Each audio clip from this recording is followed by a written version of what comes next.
Hello snowboarders of the internet, I'm your host Avran LeFeber, and in this video we're going to be reviewing the Signal Disruptor. This board features good old-fashioned traditional camber, so from contact point to contact point you have that arc of traditional camber. That's going to give you all the load, pop, snap, and drive for this snowboard. This board is available in 148, 152, 154, 156, 156 wide, 158, and 158 wide. I rode this board at Arapahoe Basin on a sunny bluebird day with warmer temps with moderate to high sustained winds. You had a mix of icy groomers, crunchy groomers, choppy groomers, slushy groomers, perfect hero snow groomers, chunder, lumpy snow off the run, and I rode it with my Rome Black label bindings and my K2 Thraxis boots. The overall flex of this board comes in a little bit on the stiffer side, so it's past middle of the road, but what you do get is two very small sweet spots in the tip and the tail.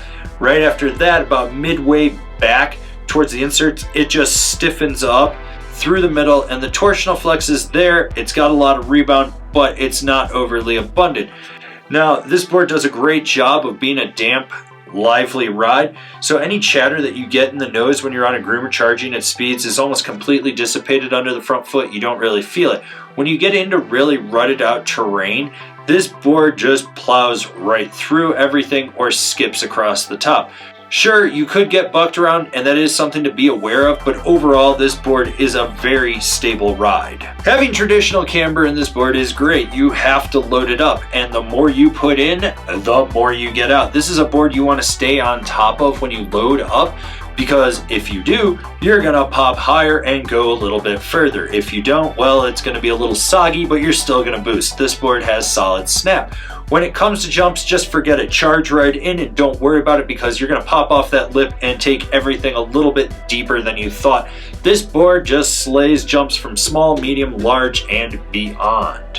So you have those sweet spots out by the tip and tail contact point. That's where you really ideally want to be aiming when you butter with this board. You're gonna need to get your weight way out over the bindings and really press hard. And when you do, the camber profile and flex of this board's gonna fight you. This is a board that high speed butters are your friend. Anything else, well, you're probably going to die on us, and well, I really don't care, because that's one less person on the mountain.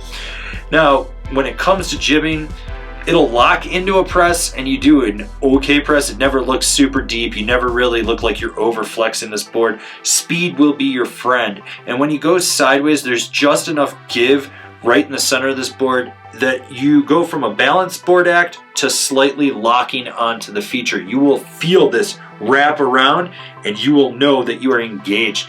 Basically, you have to manhandle this board if you're going to jib and butter. There's a predictable roll from edge to edge on this board. It feels like you've ridden this board 100 times. It's not powerful, it's not demanding, it's not even quick and nimble. It's just predictable, which is nice.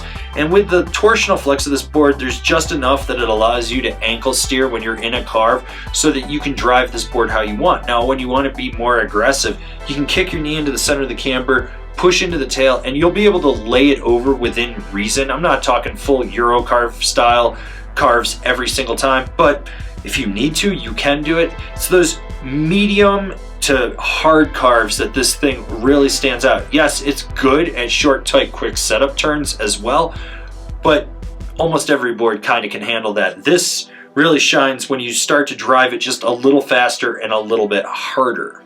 Who's this board for? The all-mountain freestyle guy with a little bit more emphasis on the freestyle side of things. The last time I rode this board, it was a little more aggressive with its snap, if you will, and they've kind of toned that down, which makes it more approachable, in my opinion. And then again, the last time I rode it was 4 years ago, so hopefully things have changed since then. I think they were calling it the Disruptor 3 back then, and now it's just the regular Disruptor.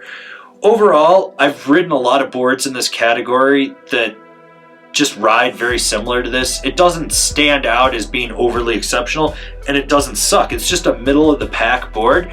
You know what you're gonna get with it. It's old school camber, it's got a predictable ride to it, and there's nothing wrong with that. Comparable boards: the Capita Super DOA, the Rome Mod Stale, the Ride Bench Warmer. Binding recommendations: the Union Strata, the Rome Katana, the Ride C8.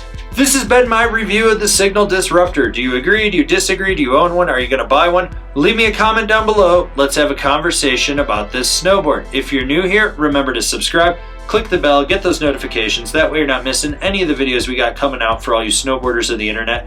And if you really like what we're doing over here and you want to support us further, swing on over to Angry Snowboarder VIP and become a member. Sure, I could tell you more here, but I got a video over there that explains it so much better. As always, I've been your host, Avran LeFeber.